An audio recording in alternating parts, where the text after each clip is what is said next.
retail pharmacists. We salute to them. So I said they are the pharmacists who are working in the society in the corona, correct? And see the positive points of this.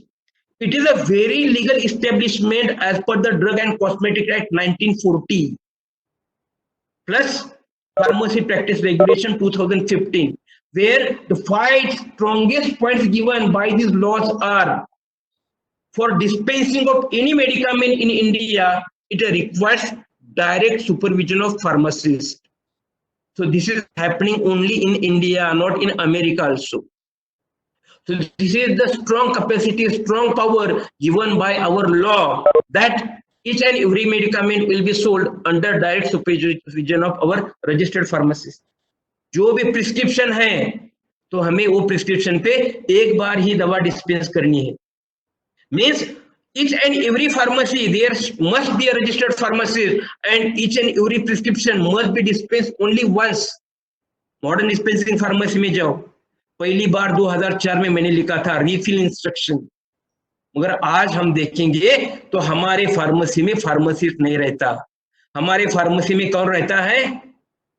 Non pharmacist, Munna भाई pharmacist. उसका certificate लटका रहता है. जो certificate लगता रहता है pharmacist, वो रियल एस्टेट का बिजनेस करता है और मुन्ना भाई फार्मासिस्ट ये हमारी दवा देता है. इसलिए तो फिर भी महाराष्ट्र की एकदम अच्छी है कंडीशन.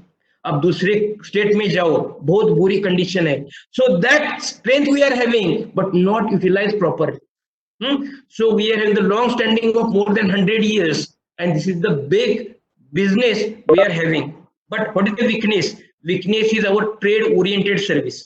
हम सिर्फ बिजनेस करते, सर्विस देना, पेशेंट काउंसलिंग करना, पेशेंट की सब जानकारी रखना, ये हम नहीं करते.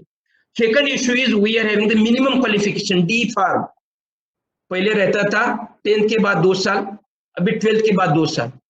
अभी गल्फ कंट्री में भी फार्मडी लगता है, अमेरिका में, यूके में, ऑस्ट्रेलिया में लगता ही है, मगर गल्फ कंट्री में जहां फार्मेसी कॉलेजेस नहीं है वहां भी फार्मडी लगता है, मगर हमारे यहाँ डी फार्म से ही चलता है.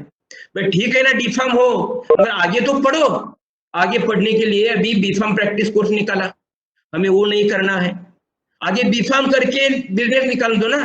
बी फार्म होने के बाद कौन ऐसा बोलता है कि आप कम्युनिटी फार्मेसी मत चालू करो, मगर हमने वो ब्लॉक रखा है. डिप्लोमा वाला फॉर मेडिकल स्टोर, डिग्री वाला फॉर इंडस्ट्री, एमफार्म वाला for research. Why to do compartments? So this is our main weakness and a challenge in front of us. Self-developed challenge it is.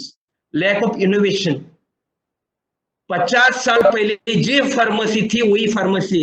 ज्यादा से ज्यादा मैंने क्या किया, counter का colour बदला. या पहला मैं फुल शर्ट, मैं एप्रन, पहला फुल शर्ट डालता था, अभी मैं टी शर्ट डालने लगा. अरे भाई एप्रन डालो ना, मास्क लगाओ. तो हमने चेंज नहीं किया, वही सब चालू है. और most of the cases it is our one man show. एक फार्मासिस्ट एक फार्मेसी चलाता है. This is the biggest challenge. So my advice to them is have a home delivery at this condition.